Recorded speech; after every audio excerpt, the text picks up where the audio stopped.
Assalamu alaikum wa rahmatullahi wa barakatuhu. This is a quick response to somebody from the Council of Ex-Muslims who asked about Surah At-Tahrim, chapter 66, verses 1 to 5. I'll just read them. O Prophet of God, why have you forbidden that which God has made lawful for you, seeking to please your wives? But God is oft forgiving, most merciful. God has ordained for you the dissolution of your oaths, and God is your protector. He is full of knowledge and wisdom. When the Prophet disclosed a matter in confidence to one of his wives, and she then divulged it to another, God made it known to him, and he confirmed part and repudiated a part. Then when he told her, she said, "Who told you this?" He said, "He told me, who knows and is well acquainted. If you both turn in repentance to him, your hearts are indeed so inclined. But if you back up each other against him, truly God is his protector, and Gabriel, and every righteous Muslim who believes, and furthermore the angels will back him up. It may be, if he was to divorce you all, that God would give him better wives than you, who submit, who believe, who are devout, who turn to God in repentance, who worship, who travel, who fast, previously married or virgins." Okay, so what is this referring to? Basically, there are two reasons given. One is that the Prophet was caught with Mary al-Qibtiyya, the slave girl, on Hafsa's day. He was sleeping with Mary al-Qibtiyya, his slave girl, on Hafsa's day, and Hafsa got very upset, and he told her not to tell anyone. She went and told Aisha. Aisha then said, this is not right, and they both nagged the Prophet until the Prophet said, "Okay, I'll make Maria haram for me. She's haram." And then these verses were revealed. The second reason is that the Prophet used to go and drink honey at Zainab's house, and when he went to sleep with Hafsa didn't like the smell, and so she told Aisha. Aisha said, let's say that he's been drinking maghafir. Have you been drinking maghafir? Because that's got a strong smell, and then he'll stop doing it. And so they went and said, have you been drinking maghafir, which is a sweet thing that has a strong smell? And he said, "No, but I've been drinking honey at Zainab's house, but I will make it haram for myself. It's haram now, and I won't do it." So, take your pick. But what do the tafsirs say? Okay, well, basically, most of the tafsirs give these reasons, both of those reasons. Some of them actually only give the first one, about Mary al-Qibtiyya. That is the one that's the most common and most famous amongst the Mufassirin, certainly in the classical period.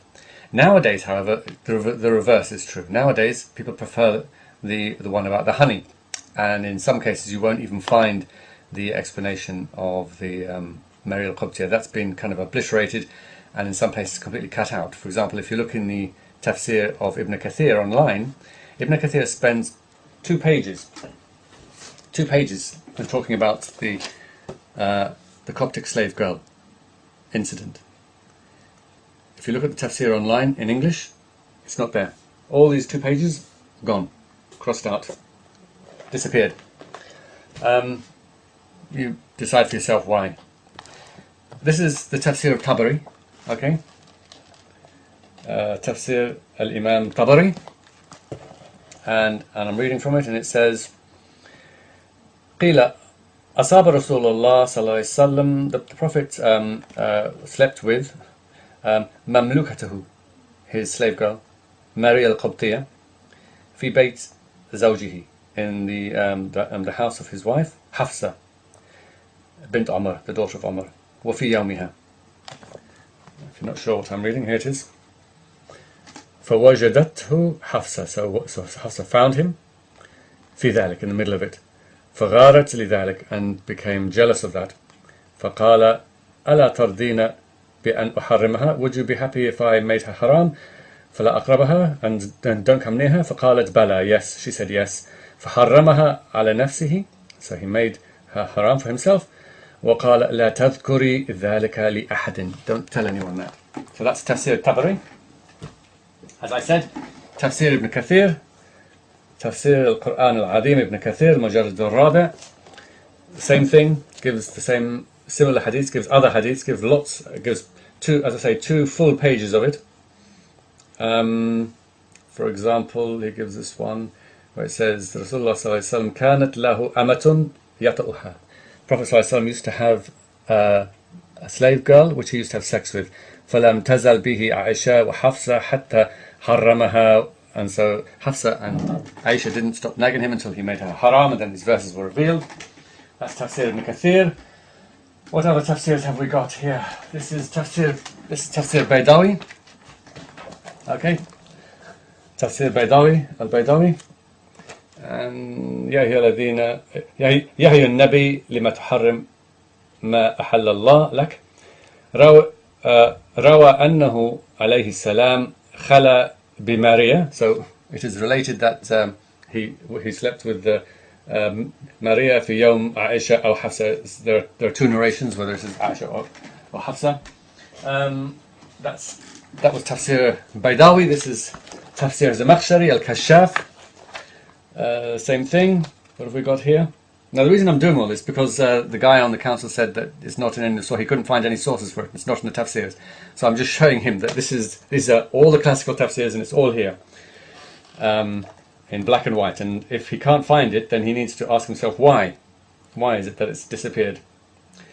أن رسول الله صلى الله عليه وسلم خلا بماريا في يوم عائشة, etc. So there we are. But I'll just show you one last tafsir, which is a very interesting one because it's called Safwat Tafasir, and it's basically a summary of all the classical tafsirs and gives an overview.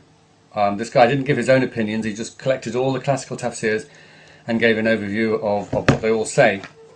And so it gives a good impression of what was the general opinion of the tafsirs. And the two reasons he gives, number one, as you can see, it has more space there. This is the second reason, smaller space.